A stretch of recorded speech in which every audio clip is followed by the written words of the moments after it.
Let me show you some tips and tricks for POCO X8 Pro and Pro Max. The first trick that I want to show you is the home screen transition effect. We can change the animation that is visible when we switch between pages on the home screen. To change that, you can press and hold your finger on an empty space on the home screen.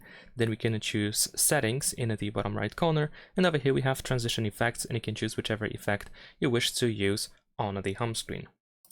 If you go to the app drawer, then you can tap on the setting icon in the upper right corner, and over here we can find a bunch of options that I think are quite useful to know about, simply because we can, for example, disable app suggestions that are usually available at the top of the app drawer. You can also get rid of categories that are also at the top of the app drawer, and you can also change the background, so you can apply a transparent background so you can see a little bit of the wallpaper even on the app drawer, which is something that is not set up by default.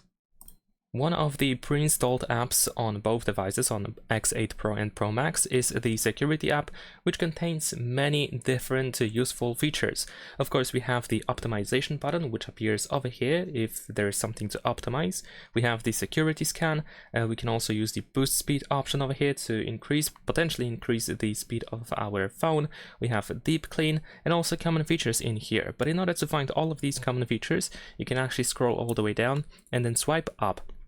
And over here we can find the data usage, where we can, for example, set up the monthly or daily mobile data limit. You can also restrict the access to mobile data or Wi-Fi for specific apps. We can find Game Turbo, Second Space, Block List. There is also the Hide Apps option, and even the App Lock, or even the Dual App, so you can easily duplicate apps on your phone.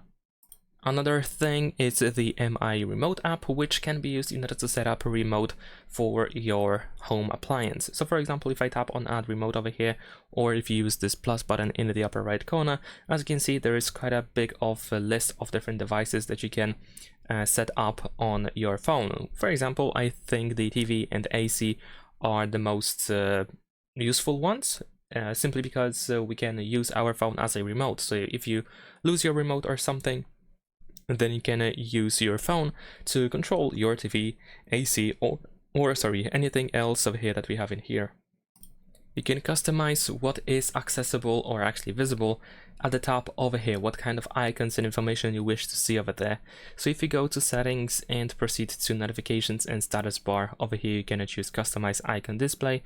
This allows you to, for example, enable connection speed. You can hide icons that you might think that they are useless to see all the time, like for example the Bluetooth icon, location, VPN, and so on and so forth. So you can easily adjust and decide what should be visible over here. Also, in the same setting, if you go to battery indicator, you can change the appearance of the battery icon. If you prefer to see the percentage outside of the battery icon, then you can easily change that over here. Next, we're gonna go to sound and vibration, and in here you will see that we have only 3 volume sliders, where we can change the media volume, ringtone volume, and alarm volume. One significant slider is missing, and that is the notification volume slider. On the POCO X8 Pro and Pro Max, by default, the notification volume can be adjusted by adjusting the ringtone volume. Both of these options are synchronized, so whenever you want to change the notification volume, you have to change the ringtone volume. But this can be changed. If we scroll down over here and go to additional settings, you can enable this option, control notification sounds, and then once we go back, as you can see, now we have 2 separate sliders for ringtone and for notifications, so you can adjust the notifications volume separately. If you go to battery settings on your X8 Pro or Pro Max, then in here we should be able to go to the charging options, and in here we can choose the wired charging mode in order to switch from the standard to top speed option, which allows you to increase, at least potentially, the charging speed on your phone. So if you wish to be able to charge your phone a little bit faster, then definitely top speed option is worth checking out. However, there is a small disclaimer: the device might heat up as a result, so this is something that you need to keep in mind. In the case of X8 Pro model, so this excludes the Pro Max model for some reason, over here we can find the heart rate option, where we can measure our heart rate by using the phone's flash. So the phone's flash is used as a continuous light source, and the camera can detect changes in the blood flow and the images will be then analyzed, and your heart rate will be determined based on the repeated patterns. If you tap on start, you need to grant all the necessary permissions. You want to fully cover the flash and the camera with one finger, so let me try to do that. There we go. Let's see if it's going to work. Apparently I have to also cover the fingers, so let's see if this is going to work. And there we go, we have our measurement. So there we go. Unfortunately, this option is for some reason missing on the Pro Max model. Maybe it's going to be added in the future in the form of an update or something, but unfortunately there is a small difference here. But since I mentioned something that is not available on the Pro Max model, then of course now it will be fair to say something that is, to mention something that is available on the Pro Max, but it is not available on the Pro model.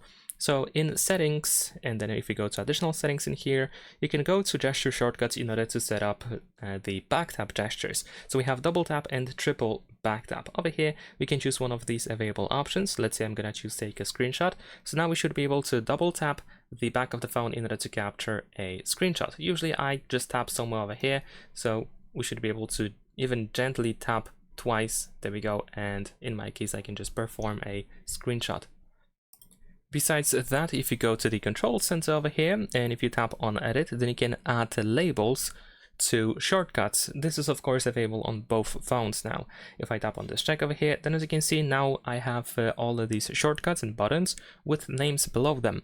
So this can be very good if you are not familiar with these icons. If you are not sure what they do, then of course this might be a very useful thing to do.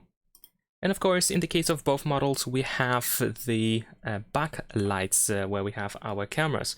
And those lights are actually disabled by default. So if you open settings and proceed to additional settings, then over here we should be able to find backlight effects, which we can easily enable over here. We can also make it work only when the screen is face down, which is probably the preferred option. You probably don't really want this option to be used all the time, although it's up to you, of course.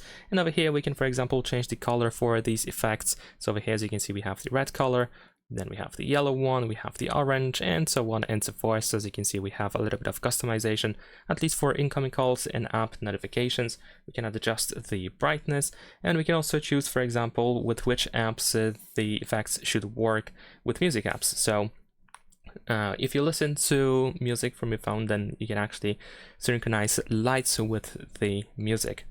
And there is also for notifications, you can enable light effects for notifications. Here we have for incoming calls, and so on and so forth. And that is pretty much all that I wanted to show you. Of course, there might be some more tips and tricks that are worth mentioning for X8 Pro and Pro Max. And if that is the case, if you know something more and that you think is worth sharing with other people, then please let me know, and others, of course, in the comments, so everyone can benefit as much as possible from POCO X8 Pro and Pro Max. And if you're looking for more guides for one or another phone, then be sure to check out my channel. I made a bunch of tutorials that you can check out. Leave a like and subscribe.